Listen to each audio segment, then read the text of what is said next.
नमस्ते बच्चों, स्वस्ति शिक्षण संकुल के आज के ऑनलाइन वीडियो में मैं आपका फिर से एक बार स्वागत करती हूँ। कक्षा है 3 और हमारा विषय है हिंदी। देखो बच्चों, आज हम चैप्टर नंबर 8 पुरस्कार यानी हमारे चैप्टर का नाम क्या है? पुरस्कार। आज हम 8 यानी पाठ नंबर 8 पढ़ने वाले हैं, पुरस्कार। तो देखो बच्चों, पुरस्कार।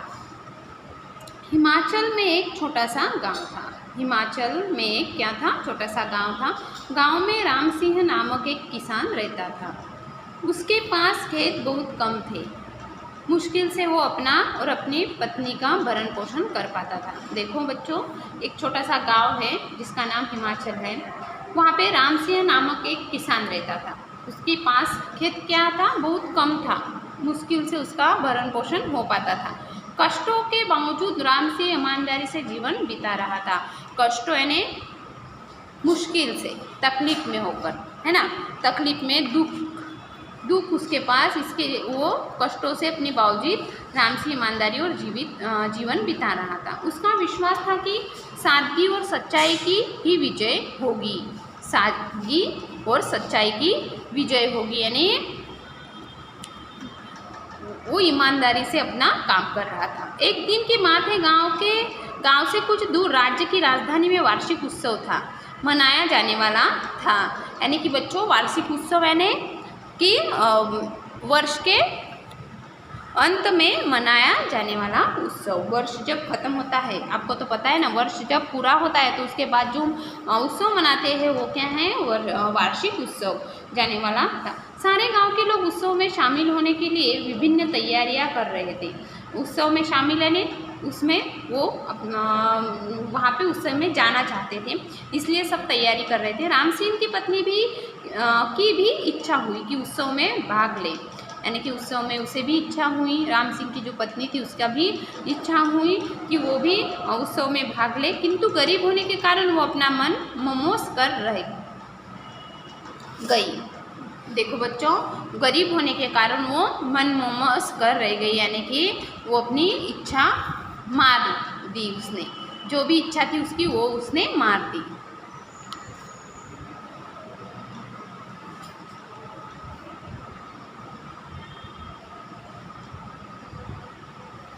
तो देखो बच्चों, पत्नी को उदास देखकर राम सिंह के कारण पूछा। वो बोला, गांव के लोग राजधानी जाने की तैयारी में जी जान से जुटे हुए हैं। अभी वहाँ पे लोग राजधानी के जाने के लिए क्या कर रहे थे? जी जान की तैयारी में से लगे हुए थे। वे वहाँ जाकर राजा के दर्शन भी करेंगे। सुना है कि राजा पारसमणि होता है, जो भी धातु उससे छू जाती है वह तत्काल सोना बन जाती है। तो देखो बच्चों, आपने सुना होगा कि जो पारसमणि होती है, आपने सुना होगा, उससे छूने से क्या हो जाता है? जो लोहा भी हो या पत्थर भी हो, सोना हो जाता है। यदि किसी तरह हम भी राजा के पैर से कोई धातु का बर्तन छुआ देते, वे कितना अच्छा होता। तो ये क्या बोल रहा है कि यदि किसी तरह हम भी राजा के पैर से कोई धातु का बर्तन छुआ देते तो क्या हो जाता? सोना हो जाता। क्योंकि ये बहुत गरीब थी, इसलिए वो बोल। पत्नी की बात सुनकर राम सिंह मन ही मन बहुत प्रसन्न हुआ। एक क्षण वह चुप रहा, लेकिन फिर मुस्कुराकर बोला, बात तो मैंने भी सुनी है, लेकिन हमारे पास तो लोहे की एक फूटे तवे के अलावा कोई धातु का बर्तन ही नहीं है। इस बारे में सोचने से फायदा भी क्या, और इस बात से सोचने में फायदा भी क्या। पत्नी के मन में आस लगी। उसने कहा, तो तुम इस तवे ही को लेकर राजधानी चले जाओ। और उसने क्या कहा बच्चों कि इस तवे को ही तुम लेकर राजधानी चले जाओ। तो वहाँ महाराज जैसे ही इसे छू देंगे, तत्काल यह सोने का हो जाएगा।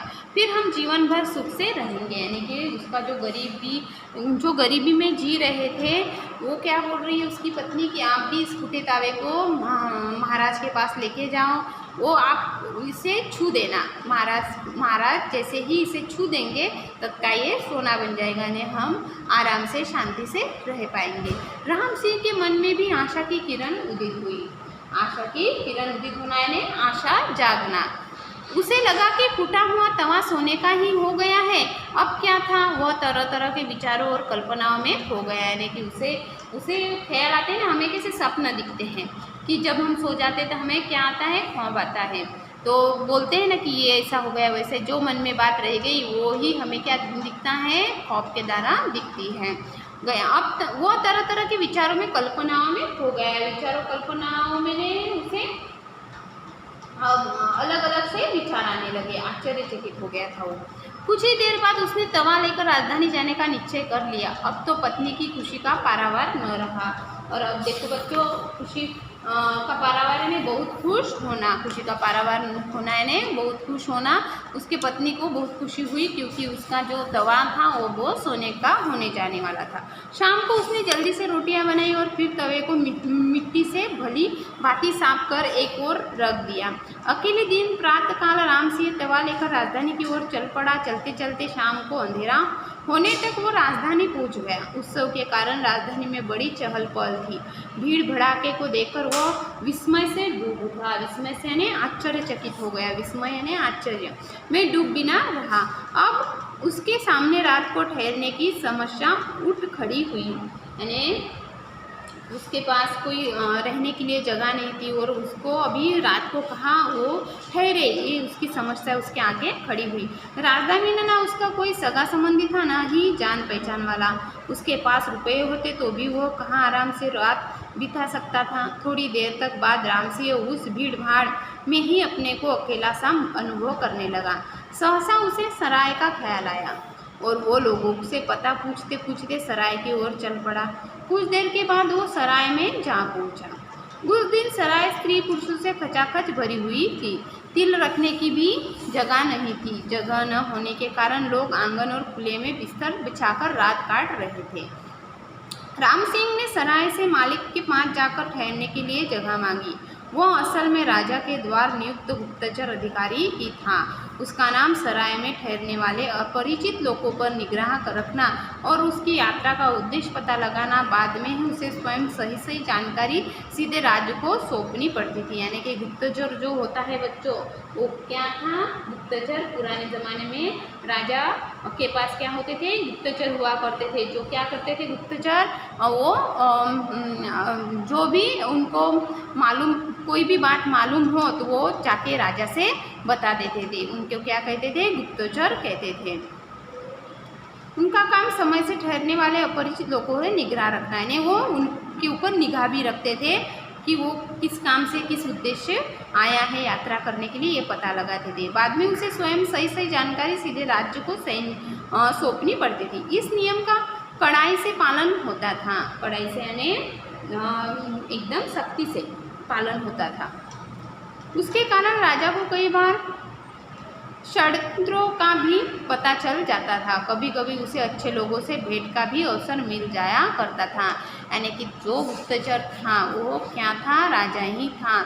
जो क्या करता था, उसे जो षड्यंत्र रचने वाले थे उनका भी पता चल जाता, और जो अच्छे लोग यात्रा में आए हैं अपने राजा से मिलने के लिए, उसका भी वो पता चल जाता, उनको भी मिलने का अवसर मिल जाता था।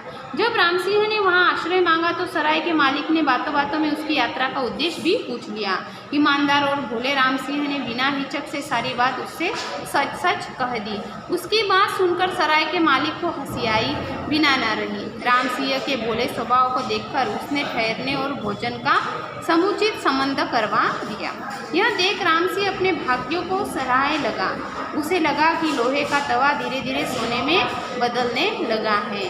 तो देखो बच्चों, इस तरह से यहाँ पे आपको बताया गया है कि अगले दिन सराय के मालिक ने राम सिंह के बारे में राजा को सारी बात बता दी। सुनकर राजा भी पहले हंस पड़ा, फिर एकाएक गंभीर हो गया। उसने सोचा, मुझ पर लोग कितना विश्वास रखते हैं। राजा को ये बात पता चलने के बाद उसे पता चला कि लोग भी कितना मुझ पर विश्वास रखते हैं।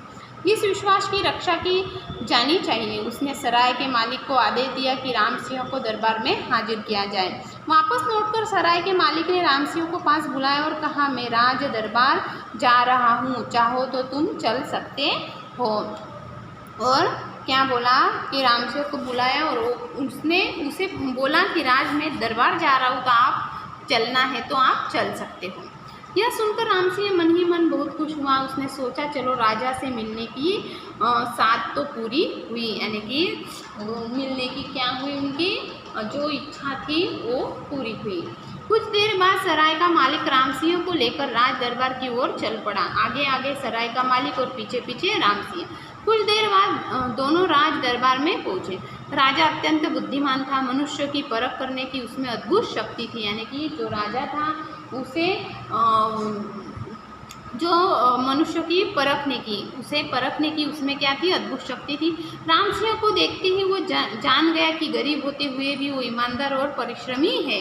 उसके फटे कपड़े देखकर उसे दुख भी हुआ। क्षण भर के लिए उसे लगा कि उसका राजा होना व्यर्थ है। प्रजा फटेहाल रहे और स्वयं ऐशो आराम में डूबा रहे। राजा मन ही मन ग्वालिन से भर उठा। यानी ग्वालिन यानी कि वो उसे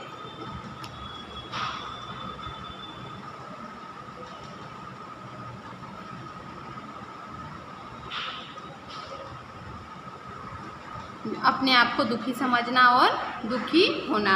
तो देखो बच्चों, एक फटेहाल व्यक्ति को राजा की बगल में बैठने देखकर फिर उसने स्वयं पर नियंत्रण किया और अपने अंगरक्षक को इशारा किया। अंगरक्षक ने तुरंत राम सिंह को राजा की बगल में बिठा दिया।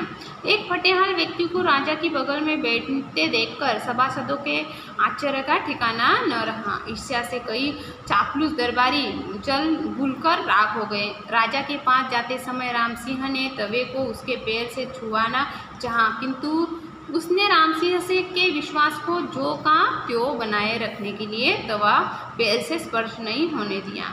उधर दरबारियों ने समझा कि राजा की बगल में बैठा यह ग्रामीण अवश्य कोई धुरंधर विद्वान है, तभी राजा ने उसे अपनी बगल में आसन दिया है। तो देखो बच्चों, प्रजाजन होते उसमें क्या बातें होने लगी थी। निश्चित समय पर दरबार उठ गया। राजा के आदेश से राम सिंह को विशेष अतिथि भवन में ठहराया गया। शाही ठाट बाट देखकर राम सिंह को लगा कि वह स्वप्न देख रहा है। भय से उसकी भूख प्यास हवा हो गई। जैसे ही वो अतिथि भवन में लाया गया, वहाँ सेठ साहूकारों को जमकर लग गया। वे अपने साथ विभिन्न और अमूल्य उपहार लाए थे।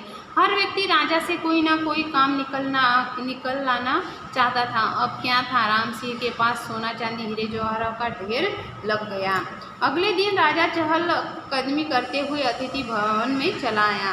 राम सिंह ने राजा को देखते ही अभिवंदन किया। अभिवादन का उत्तर देते हुए राजा ने पूछा, अरे राम सिंह, तुम्हारा वो फूटा तवा कहाँ है? यह सुनकर राम सिंह को समझते देर न लगी कि राजा सारी बात जान गया है और यह सब उसी की कृपा फल है। उसने तनिक सोचकर उत्तर दिया, महाराज, वो लोहे का तवा आपकी कृपा से कभी का सोने का हो गया है। देखो बच्चों, राम सिंह जो सोने का जो धातु का तवा लेके गया था वो क्या हो गया था, अब सोने का। ऐसा किसने कहा था? यह राम सिंह ने राजा को कहा था। राम सिंह का बुद्धिमानता पूर्व उत्तर सुनकर राजा बहुत प्रसन्न हुआ। वह मुस्कुराते हुए बोला, देखो, किसी का पैर छूने से लोहा सोना नहीं बनता। न जाने किससे तुमसे झूठ बात कह दी और तुम मान गए। राम सिंह ने मुस्कुराते हुए कहा, नहीं महाराज, किसी ने मुझसे झूठ नहीं कहा। मैंने आज समझ लिया कि राजा स्वयं एक पारसमणि होता है। उसकी बात सुनकर राजा प्रसन्न हो गया।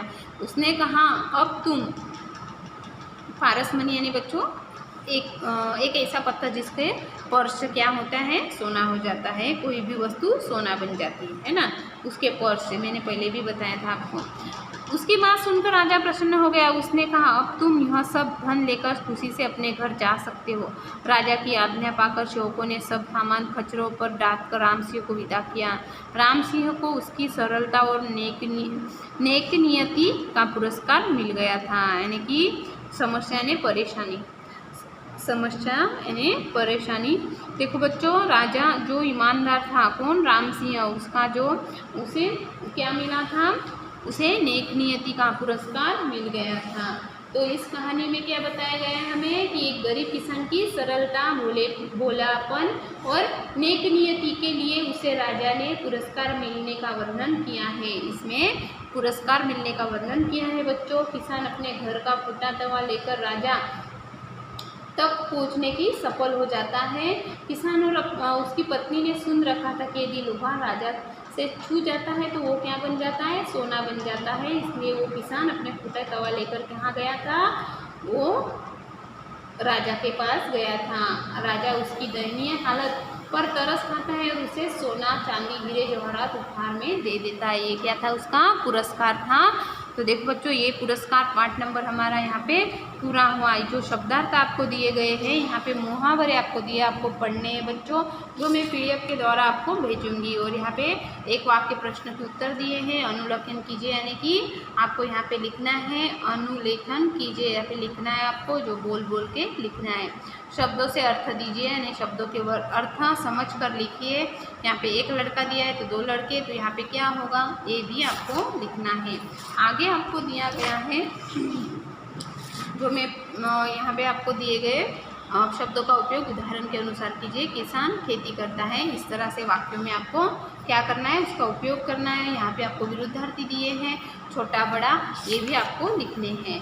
तो चलिए बच्चों, हमारा पाठ नंबर 8 पुरस्कार यहाँ पे पूरा हुआ। आपको समझ में आ गया होगा। इसके जो प्रश्नों के उत्तर है मैं PDF के द्वारा आपको भेजूंगी, जो आपको आपके नोटबुक में और स्वाध्याय पुस्तिका में लिखने हैं। जय गायत्री बच्चों। So thank you.